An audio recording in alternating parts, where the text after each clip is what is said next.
Okay, I'd like to call the Building Advisory Board meeting to order. First on the agenda, any public questions, comments related to topics that are not on the meeting agenda today, but are related to the authority and responsibility of the Board Advisory Board. Stand up. Seeing none, bring it back. Next, the approval of the minutes, last meeting. I'll second that. Okay, there's been a first and second. All in favor, say aye. Aye. Aye. Opposed, same sign. Motion carried. Okay, next on the agenda, code adoption, significant changes, refresher, part 2. Staff. Thank you, Chair, member of the board. This is indeed part 2. As you recall, last month we presented part 1 and we were unable to complete all of the changes and between the code bodies, between the 2006-2012 editions. So to finish up today, where we will begin today, we'll start with the International Energy Conservation Code and we will finish with the National Electric Code. All other items were addressed and discussed in our previous meeting. As I said, we're going to begin with the International Energy Conservation Code, and we'll go through this as quickly as we can for time's sake. Whereas we ran out of time last time, there was no way we could accomplish all of this. So, our first item here is just to make note that the table has been modified and it reflects specific climatic conditions in this area. We are indeed in climate zone 4. This is reflected not only in the International Energy Conservation Code, but in the International Building Code and the International Residential Code as well. So basically it stays consistent that we are indeed referring to climate zone 4 and what is applicable to climate zone 4. There's no point in us referencing climate zone 3 or climate zone 6, etc. Installation was clarified just to make it very abundantly clear that components of the building envelope are to be installed in accordance with the manufacturer's instructions. This is one of the tables we're referring to, whereas this is the insulation and fenestration requirements by component, and this is specific to climate zone 4. This information is also provided in the International Residential Code as well. It clearly identifies the climate zone, the U factor for fenestration, the skylight U factor, glazed fenestration, the solar heat gain coefficient, ceiling R value, wood frame R value, mass wall R value, floor R values, etc. And also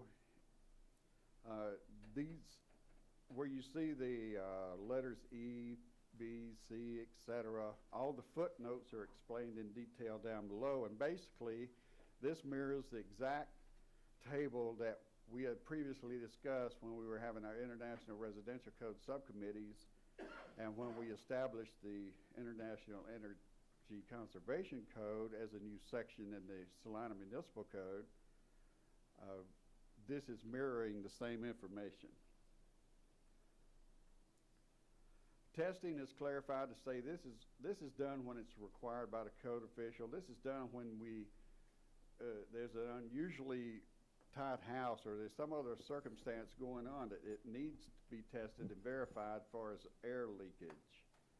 Fireplaces are now required to have tight-fitting flue dampers and outdoor combustion air, which if you've ever been around some of these older fireplaces, you're already quite aware of how much energy goes up and out of these things, and it causes quite a bit of inefficiency, so to speak. Recessed lighting. Recessed luminaires, if they're in the building thermal envelope, they are now to be sealed and to limit any air leakage between any conditioned and unconditioned space. Many of these light fixtures now come with gaskets already as part of the light fixture when you purchase it, whereas you're not having to caulk each and every one of them or anything to that nature. Supply ducts and attics now will be insulated to a minimum of R8. All other ducts to a minimum of R6. Now, if your ducts are located completely within the building thermal envelope, that's not necessary. We're talking about ducts that are exposed in attics, etc., that are not within the building thermal envelope. Building cavities. The International Energy Conservation Code states that building framing cavities shall not be used as ducts or plenums. It's fairly plain, it's fairly very detailed as to stating what the intent is here. In our second presentation to the City Commission in the study session, some of our contractors, our mechanical contractors and engineers recommended that this be amended, and this be amended on the residential side, whereas it's very, very common in some of our older homes and some of the newer homes that have been built up to this point that the return cavities are in the stud wall cavity. Well, how do you seal those and how is that controlled was the essence of why the International Energy Conservation Code started looking at this, that there was very difficult to seal this to the point where it is efficient, that it was easy to pull air from adjacent stud cavities because there's no way that that drywall is going to be totally sealed between one stud cavity to another stud cavity to another stud cavity. However, if this was used, and again, this in the red that you see is a suggested amendment. This is not anything that we've been over up to this point, even in our subcommittee meetings, but due to the concerns of our mechanical contractors, they felt this would be a satisfactory amendment to this to address these building framing cavities that we see so often. Not for supply, but for return only. And then to have two caveats here that they must be tested for duct leakage, and again, that the exterior wall cavities must not be used for return. Jim, can you explain that section R403.2.2? Can you expand on that testing? The testing that we see here that's referenced on the R403.2.2, and also it's a parallel testing as noted in section N 1103.2.2. They're both saying the same thing. What it's doing is it's sealing both the bottom and where the testing component is. The testing component being that it's much like duct testing. In other words, you have to have any openings going into the room is going to be sealed off. That can be sealed off with whatever measures necessary so that when the test is in place and it's pulling that air, it's getting a true reading within that one stud cavity and not pulling air from additional places. What they're testing is the effectiveness of the stud cavity itself. Has it been caulked? Has it been sealed? Is it going to do what it's supposed to do and not pull air from adjacent stud cavity spaces? If it's sealed off at the top, and if it's sealed, not just the top, but if the return is sealed off 100%, so all you're pulling is the air within that duct, then the rating, and I don't have the specific figures on that, but the rating should be very consistent, and any variation of that consistency would be identified. If that number goes extreme one way or the other, you know you're pulling air from somewhere other than that one stud cavity. So what we're testing is the duct leakage in the one framing cavity in and of itself, not necessarily the whole duct system, whereas supply is not going to be allowed anyway. It's only the return ducts that we're looking at within the one stud cavity that we see over and over and over as a common framing. So is that an option? That's If it's chosen, what this amendment is saying is that if you choose to go that route, and we can meet item 1 and 2, well then it's met the intent of the International Energy Conservation Code, and you won't have to put duct in that return cavity. So, The return cavity is acting in and of itself as its own duct because it's sealed properly. but you have to have that tested, Yes. in That's, order. that's the only way we can verify. Okay. Who does the test? Third party. So just for residential and commercial? Well, this isn't applicable to commercial because the commercial entity, this comment didn't come up on the commercial end. This comment came up for the residential stud cavities that are so common for these return air. And the commercial portion of this will remain as written in the code, whereas it will be ducted in a commercial building. What about your open cavity? Then you're gonna do with the open cavity return airs? No. So there'd be an extra expense gonna have to be incurred by the contractor to test every stud space he puts the return air in? It would be the extra expense between the design professional, the owner, whatever the case may be, to make this testing happen. For the residential, if it chose to do that, again, it's going to be the homeowner or whoever's paying this extra expense to have this duct or have this return cavity tested. And in the commercial realm, all of the returns are still to be ducted as it's written in the code. So that's going to be an expense going to be factored in on the front end when you're doing your bids, et cetera, for this commercial entity. Now, again, we're looking at commercial versus residential. This is what we're addressing today is residential. Okay, then you're not Anything gonna, with the prefix with the R is Okay. specific to residential applications. but you're not gonna test the ductwork going back to the furnace or air conditioner, but you're going to test the stud space? The stud space.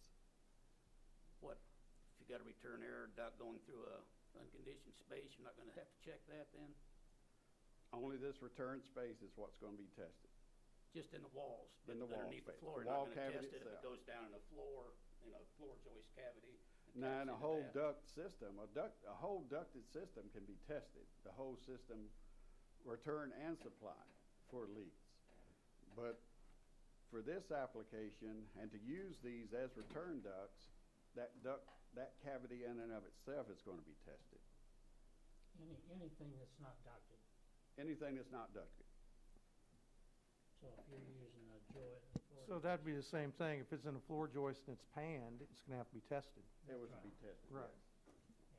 yes. Tested for leak. Is there a specific sealing mechanism that has to be in place, or have you addressed that yet, or we just have to? Not addressed at this time. It's a performance path, so basically you can do whatever you want to seal it is if you don't have it ducted.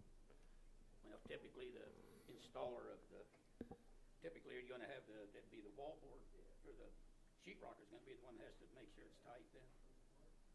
Or does the sheet metal man have to go and have to put the stud walls up now and make sure it's sealed tight for his return air coming down the wall? If it's used as this, here's a good example here. This cavity within the wall, see how this is caulked and sealed? That's what we're referring to. Now, where the drywall is against the stud cavities, that drywall is caulked as well. So basically, when you're framing up the wall, you've got exposed 2x4s here. This wall section, you're putting drywall on this side. Before that or even if you're only one side, if you're installing drywall on the first side, you can seal here. You can caulk this and seal that. Now, when you go to put the drywall on the face side, of course, there's no way you can be in this stud cavity. There's no way to seal it from the inside. So what you'll do is run your beads of caulk on the stud itself before you apply your wallboard. And so the person installing the wallboard is gonna be responsible for sealing the duct in a. That'll be left up wall between cavity? the contractor and how they want to do that application, whether it be the drywall contractor or the mechanical contractor, but someone will have to make that application. Can you use like a styrofoam sealant before, or strip before they put the sheetrock on? The code's not going to, does not specify the method. It's saying it is to be sealed.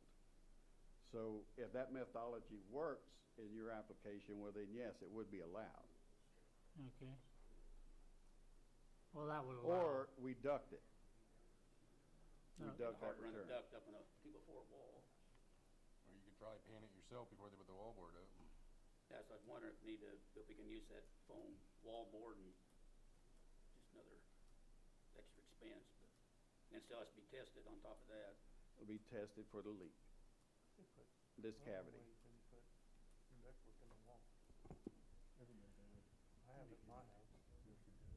Did we not, This is all interior walls, correct? So we can't have them on the outside walls, just all interior walls. Interior walls. You can't have this return in the, or can't have this Right. in an exterior wall. It has to be ducted in an exterior wall.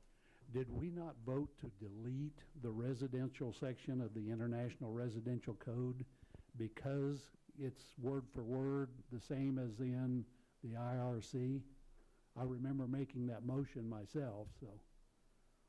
To delete which? The residential section of the International Energy Code. Well, interesting you used to say that because I actually have that with us today. I know all of this is the same as in the residential code, but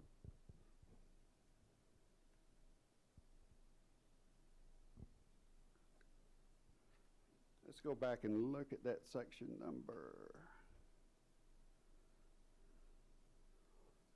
N 1103.2.2.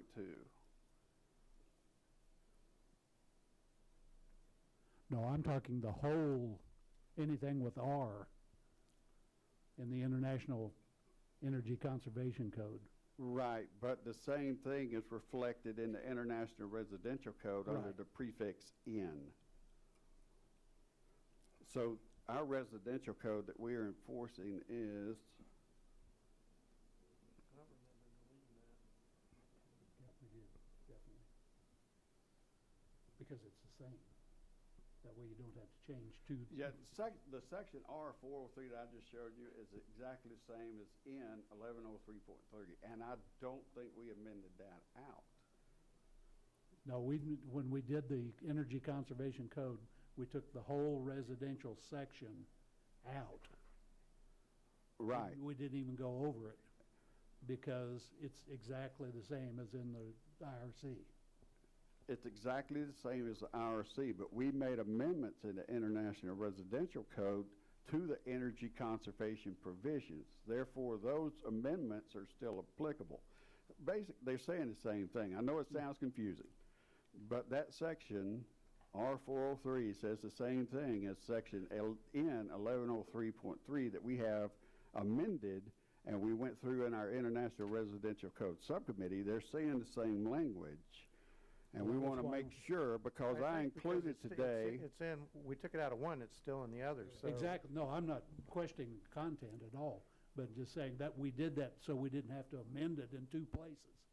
and we're not, because you'll see as we go along, the last caveat to our International Residential Code and our significant changes, when we made our new section, International Energy Conservation Code, one of our amendments specifically states, section XXX of Chapter 8 of the Salina Municipal Code is applicable to all International Residential Code provisions as it relates to international energy efficiency.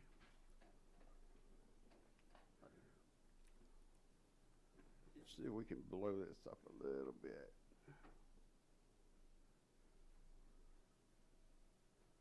While we're showing you is the way the code text, what we're looking at now we're looking at significant changes. We're looking at what the changes were between one code cycle to another code cycle to another code cycle, and that's what we're looking at on the screen now. And you are 100% correct. The actual amendment and the actual ordinance language that'll be going forth to the City Commission for approval does reflect that the International Residential Code is the authority for energy efficiency for residential structures. And that's reflected in this amended language that I'm showing you now. What this is the actual, Changes. from our subcommittees, this is how it was revised. This is the International Residential Code as approved in our subcommittee meetings to address energy efficiency for residential structures. So that's the actual text that's going to be going, and that's why I included that, so we can see the comparison. If you're looking at, there's a comparable section in the International Energy Conservation Code.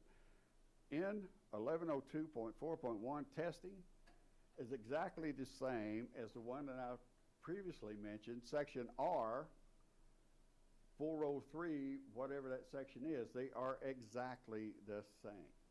Well, the comparison is not necessarily the text that have already discussed as it applies to residential.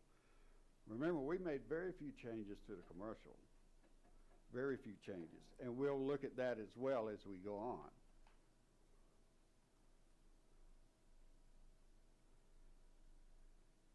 And if I could expand this, it would be much better.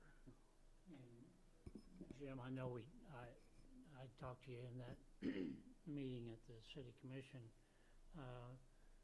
as far as a clarification on why they were requiring that for the return error to be deducted in wall cavities. Did we do any follow-up on that, or?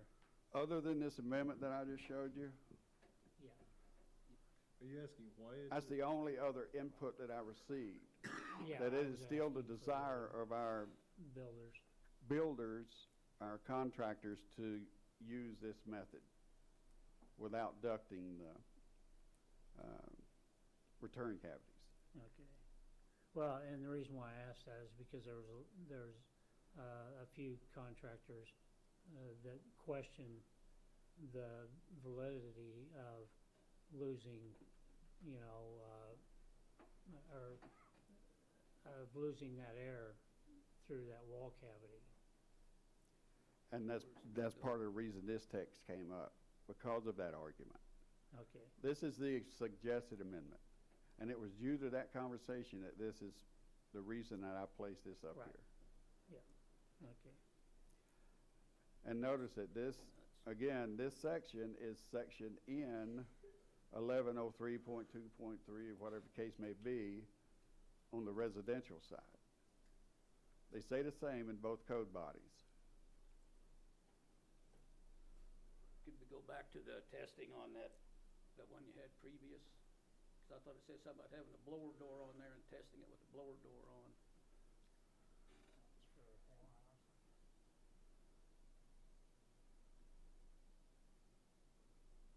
That was under the IRC. Yeah, that one that had a lot of, The other one that had. Go forward two clicks to the code text. To actually where the code text is. Yeah. Yeah. Right there.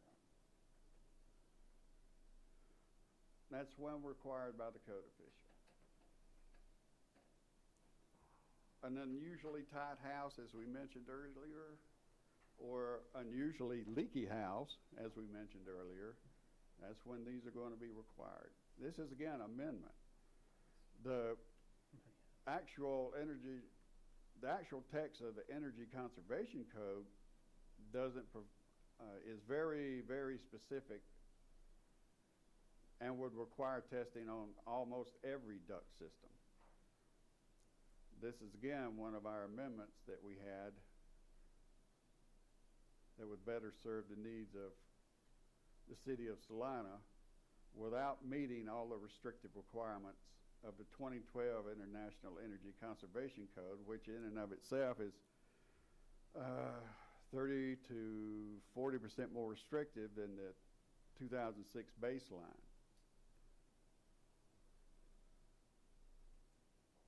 But there again, that's for the whole building. So we talk about a blower door, that's basically you take a door off, you put a blower in there and you pressurize the whole structure. And you're ready to, and that's how you're gonna test the return air down a wall? No, that's a different procedure. That's a different procedure. How do they, I guess I don't understand how they're going to test it. It'd be like a test and balance. I mean, you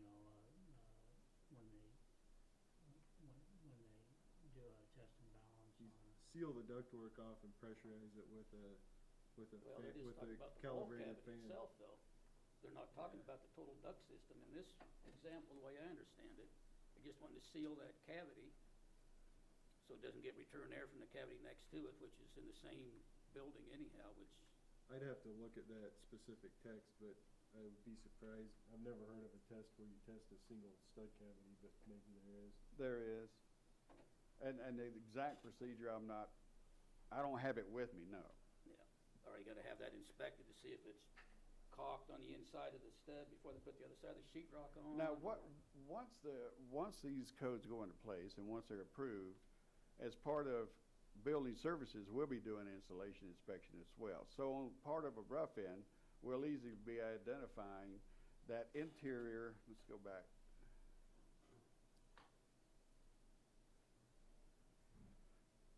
It would be easy for us to identify that this has been sealed. Mhm. It has been caulked, it has been whatever the case may be. Now, are we gonna be able to verify that this has been caulked? Only unless we are on site. So that comes into the testing phase. How is this to be tested so that we know that it is sealed up properly?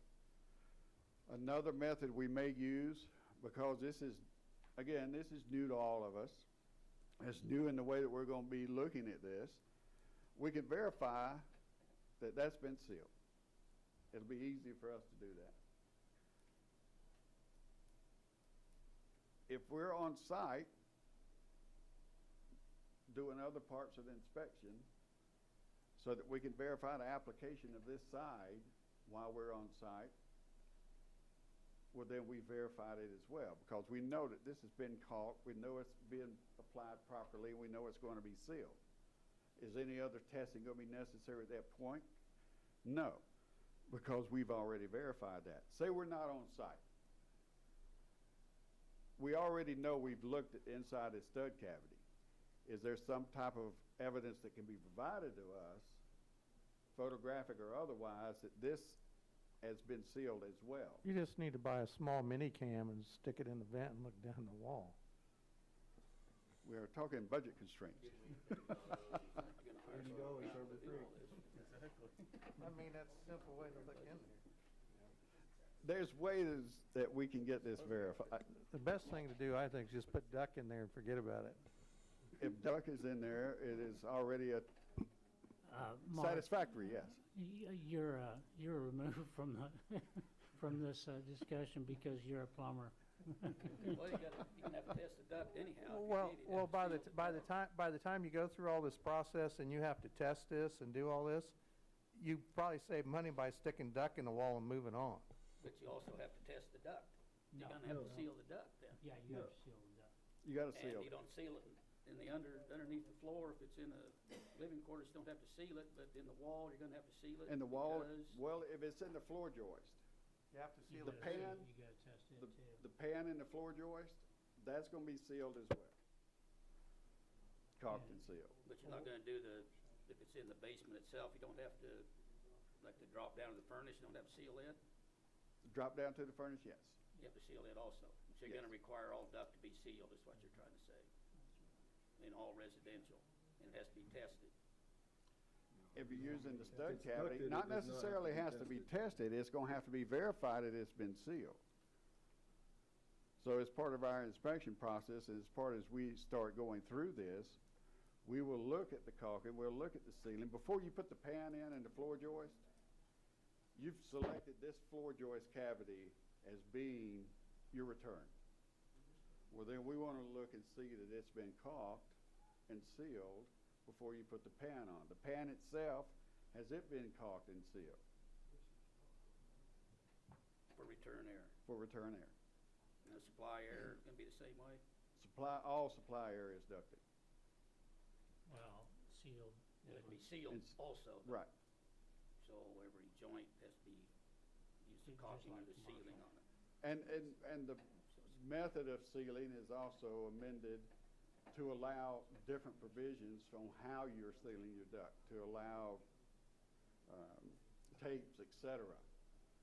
That's allowed through the uniform code that wasn't allowed through the international code. So amendments were made to make that transition easier on how we're sealing these ducts.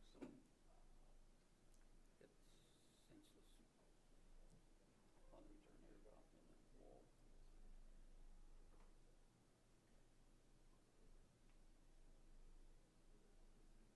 So this will be verified. The stud cavities, the floor joists, in between the floor joists, whichever is chosen to be return cavities.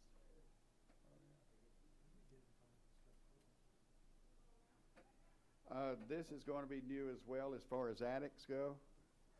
Your thicknesses, the attic insulation is going to have to be identified.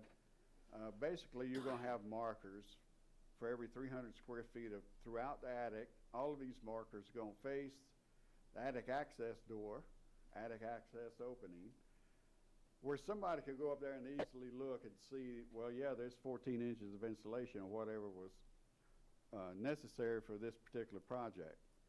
And we can easily see that and easily see it, that it remains to be 14 inches or whatever the case may be. This is what we're looking at. We're looking at this certificate. It's going to identify the R factor, how many bags of insulation, the installed thickness, the settled R value, installed densities, the coverage area, and the number of bags installed. And along with this certificate, this is basically going to be located when you open up the attic access panel. We'll also see these markers, one at least every, and you could make your own. You could, ruler, whatever the case may be that you want to provide to verify the thickness of the insulation. They'll be at every 300 square feet. Is this just for blown in, Yes. spray foam insulation, induction? Spray foam insulation will be identified on the certificate itself, and you won't have those markers.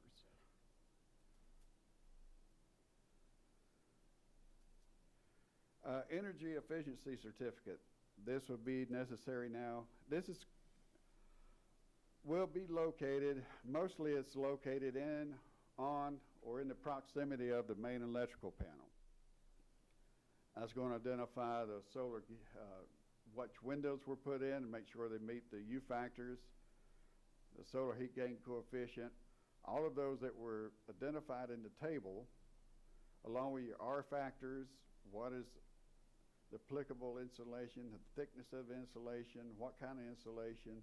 The certificate is very specific. This certificate, and it may or may not look precisely like this. There could be some variations to it, but it will all contain the information that we're talking about. Our R factors, our fenestration ratings, type of heating systems, what the SEER ratings are, et cetera. It'll be identified on this label, and this is a permanent label, and it will be affixed on, near, or close to our main electrical panel. Thermal envelope, basically anything within this line. We were talking about insulating ductwork, et cetera. That's not necessary within the thermal envelope itself. It would be in this area where we have ductwork, et cetera, that you're looking at the insulation factors for your duct and other things.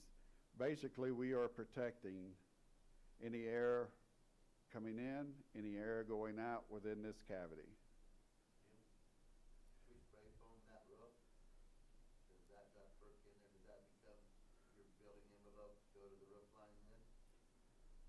Without putting a ceiling here, say you have a cathedral ceiling, Ceiling, but a lot of the applications were spray foam in that ceiling, and then that creates your interior temperature up in that attic is only a few degrees different than your living. in lieu of separating it this way, Does that using the spray foam, that would make a big difference, yes. Does that ductwork not have to be insulated at that It would point? not at that point, Okay, good. because you've, in essence, created, what you've done is extended your building thermal envelope. Air sealing, different methods and components to this. Basically, we're sealing the air. We're making sure that infiltration doesn't occur. That means that our dryer vents, our dryer ducts, etc., our light fixtures, they're sealed. Plumbing, make sure it's sealed. Electrical boxes, no air coming in, no air going out. We are protecting the building thermal envelope. We are sealing this structure. Here's a little more idea on your return systems or supply systems, the way it's ducted from the unit down the wall cavities all the way to the point of supply or return. Other items that are going to be sealed are the actual vents itself. Where we rough frame and we cut open and in the floor, we got to have our supply for our heat, AC, whatever the case may be. We've cut open and in the floor, and that's usually the sheet metal will come up and it's either tacked down to the subfloor, it's under the subfloor before the subfloor goes on. That needs to be sealed now. Seal that as well.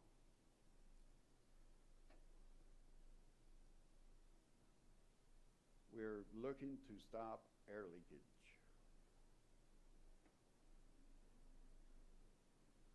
Again, what I'm showing you now is what is in the amended IRC. This is in effect what's going to be applicable to all residential structures. The energy conservation provisions for residential structures as we have it amended currently, and this will become our ordinance to go forth. Again, you're seeing the same tables, you're seeing some of the same envelope. The only thing that changes, because it's the international residential code, is the prefix. Anything to do with energy efficiency in the international residential code has a prefix of N. In the International Energy Conservation Code, that prefix is R. Again, the fireplaces remain, as was tight fitting flue dampers, recessed lighting. These are going to be the prescriptive elements as to how to seal our building thermal envelope and also provide our insulation requirements. Discusses air barriers. Sealing, we mentioned. This allows, because it's amended, it allows a section of Uniform Mechanical Code to come into play that allows different methods of sealing your ducts that are not provided in the international, strict application of the International Energy Conservation Code. And in this subcommittee, we spent, I don't know, I think we had 6 or 8 subcommittee meetings on this one, just to cover the energy conservation measures, and amended it to this point.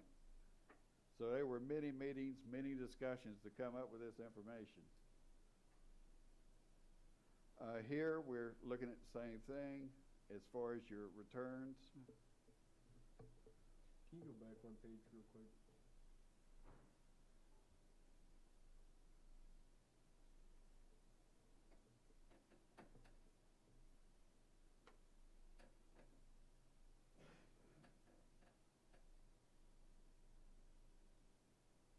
Which item? So a duct leakage test is required unless it's all the ductwork is located within conditioned space. Right. Okay. If it's in conditioned space, it's not required. Okay. So keep that in mind as well. We're looking at that which is not in conditioned space as far as testing of the ducts. So that's saying in a two-story house, if you're running a duct system in the attic, that has to be tested, air tested. The Right. ductwork in the attic would have to be tested. If it's in the building thermal envelope, no. You're already in conditioned space. Unless you spray foam, unless you spray from the roof. Then you've created well, if you do that, you've extended basically your building thermal envelope, and then Right. you're totally within the building thermal envelope at that point, considering that everything else is sealed in the roof as it should be. Lighting in your soffits, whatever the case may be.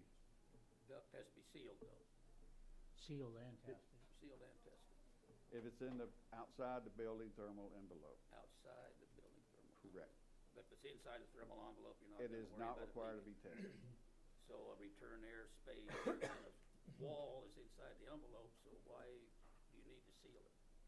If you're going dropping down a wall, on an interior wall for a return air cavity, that would not require sealing then? Well, we'll go back. I got another explanation on that one. Okay, on the building cavities, the reason returns are such in these wall cavities, negative pressures within the return air plenum with respect to the surrounding spaces will decrease the likelihood of spreading smoke or other contaminants via the plenum and introducing smoke or other contaminants to the system. That's the reason. Now, if it was ducted, it eliminates that quite a bit from the sheer fact that it's a ducted system.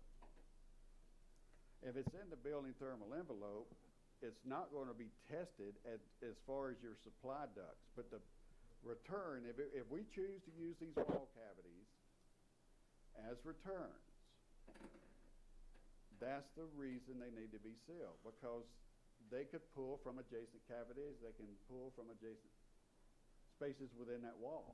Contrary to popular belief, stud cavities are not very tight. I've tested a lot of them. And that's the reason why. It can pull contaminants or smoke into You the got a system. fire going, you want it sealed so it'll get back to the furnace and spread it then? We want to keep it from pulling contaminants from adjacent spaces and back into the Okay, system. so if you got a fire in the kitchen, we won't have return air in there anyhow, or shouldn't I have. hope not. Send another. Not the way I bedroom, cook. Fire starts there though, or candle contaminants, and let it make sure it gets back to the furnace. So that's the reason that we're looking at those cavities to that degree. Now, if it's ducted, if you have a ducted return, a ducted supply, it's in your building thermal envelope, you do not have to test it.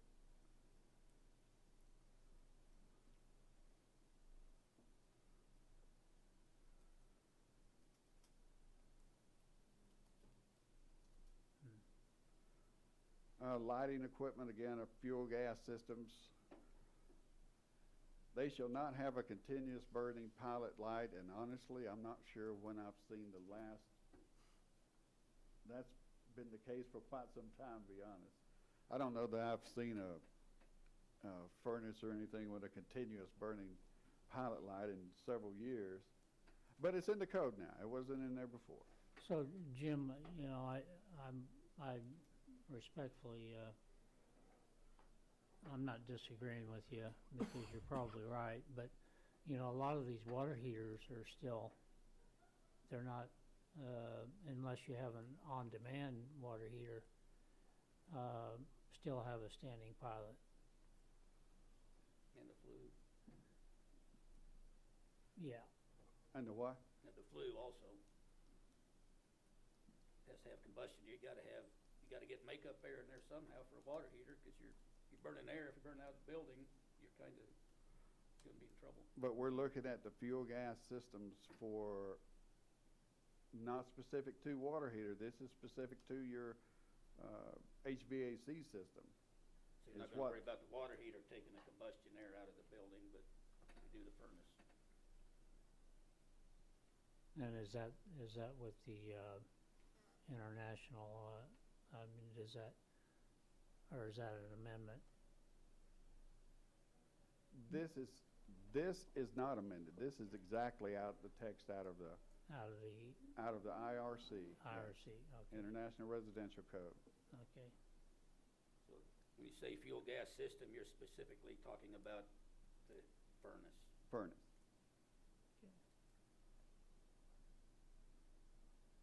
And this is the exact text we have now for our International Energy Conservation Code that will be going forth to the City Commission in ordinance language. Much of this we kept the same as far as a commercial application. Understand anything with a prefix of the letter C applies to commercial in the International Energy Conservation Code. Anything with the prefix R, as we discussed, applies to residential applications. What we did want is to mirror the tables to make sure the tables are the same. Whether we look at the residential code for their application, those applications are modified in this commercial table just so that they are stating the same. And this is the amendment that I wanted to refer to. We have established this new Section 8, which applies to the commercial provisions of the International Energy Conservation Code. So specifically, the residential provisions shall comply with Chapter 8, Article 1, Division 1, Section 8-55 through 8-58 of the Salina Municipal Code as amended. And those are the sections we just looked at. So this is not going to be applicable. The residential component or the residential section of the International Energy Conservation Code as written has been amended out, and we will be referring to the International Residential Code for all of our residential energy conservation requirements, as we discussed in our multitude of subcommittees. So you carry one book instead of two. One book instead of two. Although you can carry two, we won't object. And again, we're looking at systems commissioning. That's going to come into play for our commercial projects. But understand there are two exceptions in the International Energy Conservation Code. Systems commissioning is not required in buildings where the total mechanical equipment capacity is less than 480,000 BTU, 40-ton unit basically, of cooling, and 600,000 BTU, which is basically a 50-ton unit, of heating capacity. They're also not required in dwelling units and sleeping units that we find in our hotels, motels, boarding houses, similar type applications. Systems commissioning is not required in those. And this is basically an outline of how the commissioning works. It starts at the design process. This is done between the owners and the design professionals during the construction stage, and then the acceptance stage, which is typically done by a third party. Now, didn't we amend, or I shouldn't say amend, but take out some of that to where, or we discussed it on, Well, what got confusing is the differences in the language. There was a square foot versus right, BTU. right. So we kept the text of the International Energy Conservation Code as written, and whereas it gave more forgiveness because of the BTU factor than does the Uniform Mechanical Code with a more restrictive square foot factor. So that's the reason we amended it to reflect this language that we see. Yeah, because it was real restrictive, It was. yeah, on the. There was no exception for BTUs and that type of thing in the mechanical code version on the 2012. And we move on to the electrical code. I'll speak as quickly as possible. We're looking at arc fault circuit interrupters. Now they're basically required, basically this was in a previous edition of the NEC, the 2005 edition. We're looking to adopt the 2011 edition of the National Electrical Code. So in lieu of just being in bedrooms where these were required previously, they're now also going to be required in family rooms, dining rooms, living rooms, parlors, libraries, dens, bedrooms, sunrooms, recreation rooms, closets, hallways, similar rooms will have arc fault protection. Again, the 2005 only required in the bedrooms only.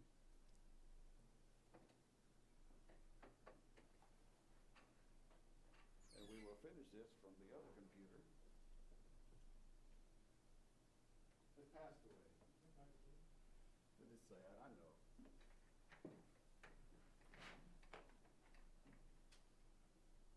But technology is a wonderful thing.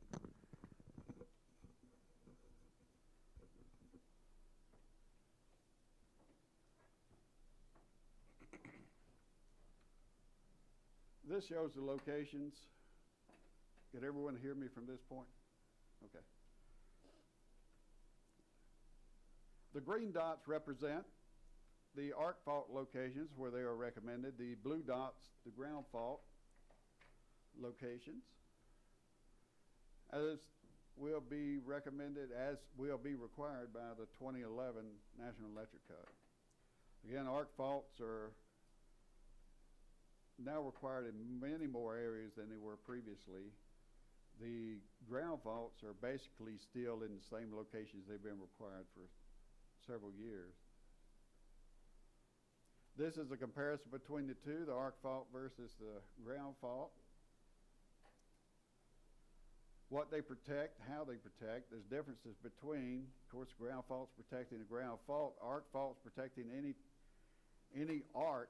For instance, if we have plugged in, and in the case of my grandmother, she has a couple of lamps of which she was quite fond of, which no one took the time to replace the lamp cords, of course. And then plugging those in one day, it caused a fire in the house because at that point in time, no such device existed to protect for such a thing. So that gives you an example of what arc faults can protect against, or any damaged wiring within the wall, etc., or at any time it comes damaged. Jim, there was some discussion at the study session in reference to all of them needing to be arc fault, but that's not the case. I mean, because you can put it on that same circuit, just one. Right. What became confusing is that when they first came out, you would see an arc fault breaker in the breaker box is applicable to all the bedrooms, and that became the common practice. So you're up in your bedroom, for some reason it arcs, the lamp or whatever it is you plug in, well, it trips the breaker. Now, what do we have to do then is climb all the way downstairs, go to the panel box, open the panel box, reset that breaker. We go back upstairs, and the mischievous 4-year-old has plugged the thing in again, so we have to go back downstairs. So now devices are available. Let's see if I'll show a device. Right. There are combination devices, or there's devices that would be installed much like we do with our ground faults now. They are arc fault detectors in the receptacle itself. So we can reset at the receptacles just as we do our ground fault breakers that we have in our kitchens, etc., without having to go downstairs and reset the breaker each and every time. These can also be in a series, whereas you have a couple of regular receptacles in a series, a normal receptacle, but they're all tied into this one arc fault receptacle, whereas even if this one activates, it will pick up an arc and trip this as well, just as a similar action occurs with our ground fault. So the technology's there. The technology's also a combination device. You can have an arc fault and ground fault in one device. And these are becoming the standard defined, along with tamper resistance, which is a different subject. We'll get to that in a minute. Again, as I was saying, the arc fault is now permitted to be installed in the first receptacle outlet of an existing branch circuit, and it will protect any modifications, replacement, or extensions, along with any receptacle within that room using that as a receptacle. Fixed cabinets, dwelling unit receptacle outlets. This did change, and a new text is added now that clarifies where where you have a fixed cabinet, that portion of the wall space is now excluded from the receptacle outlet requirement. It's not accessible to start with. It should be excluded from the requirement. This is an example of that. Say we have a wall space behind a door.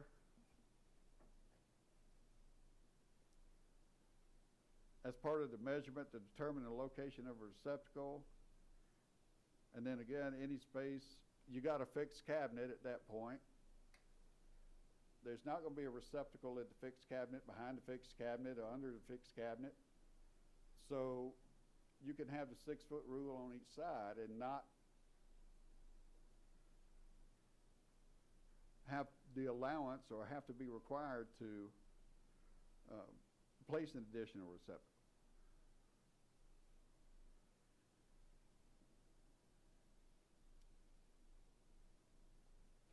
This is now a new section. These are addressing countertop receptacles that we seeing more and more common. Basically, for some reason, in design elements, receptacles have become unattractive, I suppose, for lack of a better term, over the years, and a lot of people do not want to see these. They want those as a built-in element of their kitchen, whereas it recesses into the granite countertop, whatever the case may be. They do not want these exposed. They don't want to see these. So this is an example of the technology that's available now, the pop-up, which will, when not in use, be flush with the countertop. These are also available and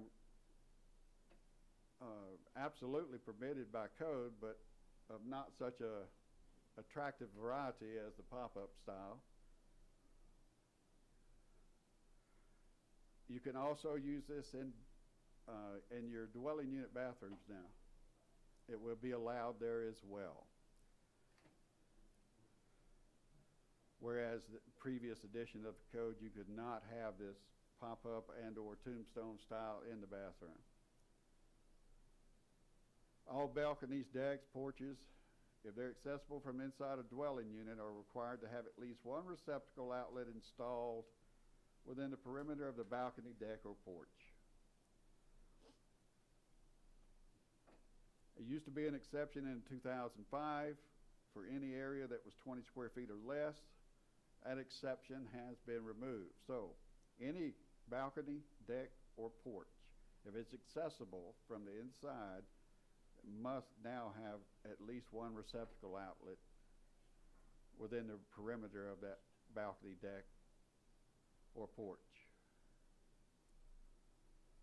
All accessory buildings now for a single family dwelling, and this includes your shed, your pool house, your greenhouse, whatever the case may be, if it is supplied with electricity, it must have at least one receptacle outlet in addition to those for the specified equipment that's going to be installed in that shed. Tamper resistant. There are exceptions to where these are not required, but the requirement is very, very limited. This gives you a much better idea of where they are allowed and where they're not allowed. Anything that's 5.5 feet above the floor does not have to be tamper resistant. The receptacle behind your refrigerator or a fixed appliance that's not easily moved does not have to be tamper resistant. If it is part of a luminaire, basically part of a light fixture, it's not required. Other than that, tamper resistant receptacles are required for all of your receptacles.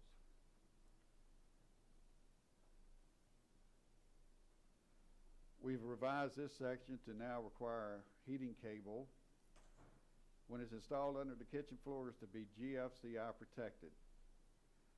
Previously, in the 2005 edition, that requirement was only applicable to bathrooms.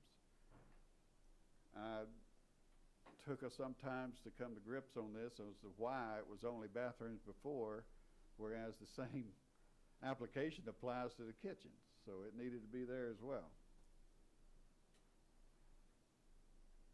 And now we have on our temporary installation that any receptacles on a construction site that we see often is not to be installed on any branch circuit that supplies temporary lighting. It's to have its own.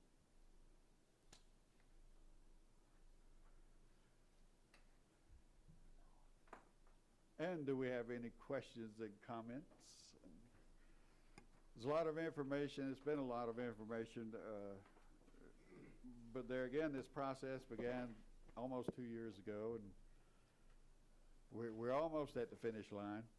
I didn't see the amendment where we went to the more modern electric code on the AFCIs as far as... Now these were, what I presented here was the changes between the 05 and the 2011 NEC. I did not have the amendments Okay, because we on amended the that to screen as I did 2014, for the Energy Conservation Code. Okay. But yes, you are correct. We did make that amendment as far as what's going to be in our ordinance language in our code.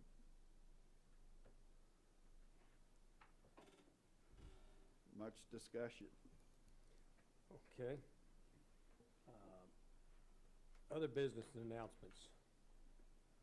Future agenda topics? As one topic, staff is preparing right now, because there's a lot of confusion about this as well, is ADA regulations, ADA requirements, who's responsible, who's authoritative for ADA. So for the June meeting, I'll be bringing forth a PowerPoint presentation and discussion on that as well. For anyone that wants to come and have that as a study session, it'll be, of course, contractor education will be applicable to that one as well. And that should be ready and presented to you at the next meeting. Start clarifying some of the mysteries regarding ADA regulations. That's all I have. All right. Educational items, interest suggested by the board. Anything on that?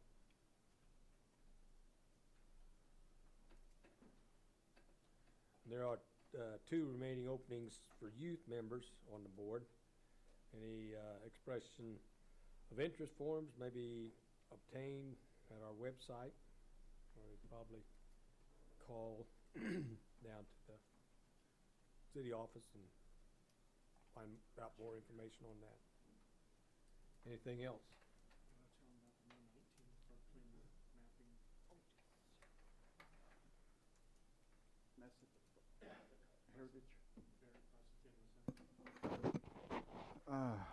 That was a good reminder.